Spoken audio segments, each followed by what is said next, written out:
Baik, Assalamualaikum warahmatullahi wabarakatuh. Nama saya Muhammad Amin Fahmi Rahman, pelajar daripada kursus LMCR 1272, Set 1, Komunikasi Lisan dalam Bahasa Melayu. Jadi pada video ini saya ingin menyampaikan sedikit sinopsis pengajaran dan juga apa yang saya peroleh lah daripada dua video iklan yang saya tengok, which is yang pertama adalah Memori Abah daripada Afing Raya, dan yang kedua adalah Baju Terakhir daripada Dimi. Jadi saya bergerak kepada sinopsis video pertama, iaitu Memori Abah daripada Afin. Jadi video ini mengisahkan seorang anak lelaki yang pulang ke kampung untuk menyambut hari raya, dan sepanjang dia berada di rumah, dia terkenang kembali kenangan bersama arwah ayahnya lah, daripada saat hingga kecil hingga ke dewasa. Dan setiap sudut rumah tu menghidupkan semula memori kasih sayang, pengorbanan dan nasihat daripada ayahnya sendiri. Jadi bagi saya video ni sangat menyayat hati dan mengingatkan kita tentang pentingnya menghargai insan yang tersayang sebelum terlambat. Itu sinopsis video pertama. Yang kedua adalah Baju Terakhir daripada Dimi. Video ni pula memaparkan kisah seorang ibu yang menjahit baju raya untuk anaknya. Walaupun mereka satu keluarga hidup dalam kesusahan, ibu ini tetap berusaha untuk menyediakan baju yang terbaik. Namun pada hujung cerita, kita diberitahu bahawa anaknya telah tiada, dan menjadikan baju itu sebagai baju terakhir lah, baju yang dijahit tu sebagai baju terakhir untuk menunjukkan kasih sayang dan kerinduan. Dan sama juga bagi saya video ini sangat menyayat hati dan penuh dengan perwatakan emosi. Jadi pengajaran yang saya dapat daripada kedua-dua video tersebut, yang pertama adalah pentingnya untuk kita menghargai ibu bapa dan keluarga kita selagi mereka masih ada.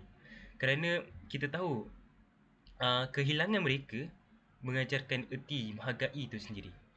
Yang kedua adalah kasih sayang tak semestinya ditunjukkan dengan hanya semata kata-kata, tapi kasih sayang juga dapat ditunjukkan melalui perbuatan dan pengorbanan kita, khususnya kita sebagai seorang anak. Jadi kaitan kedua-dua video iklan ni dengan komunikasi itu sendiri, bagi saya kedua-dua video ni menggunakan komunikasi bukan lisan secara berkesan, seperti mana ekspresi wajah, suasana dan muzik latar, yang bagi saya elemen-elemen tersebut dapat menyampaikan emosi.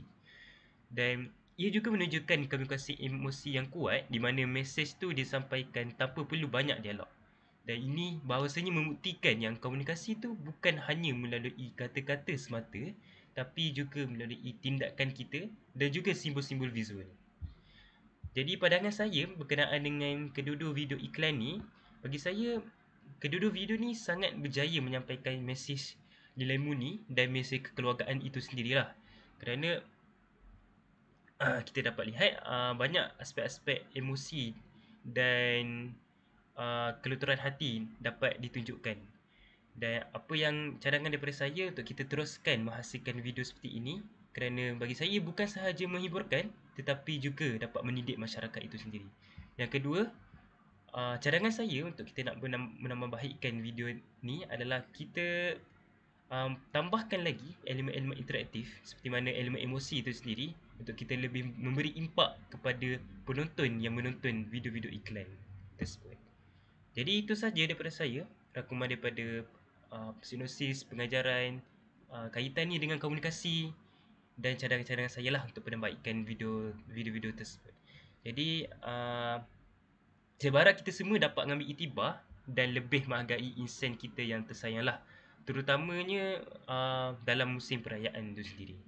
Jadi itu saja daripada saya. Assalamualaikum warahmatullahi wabarakatuh.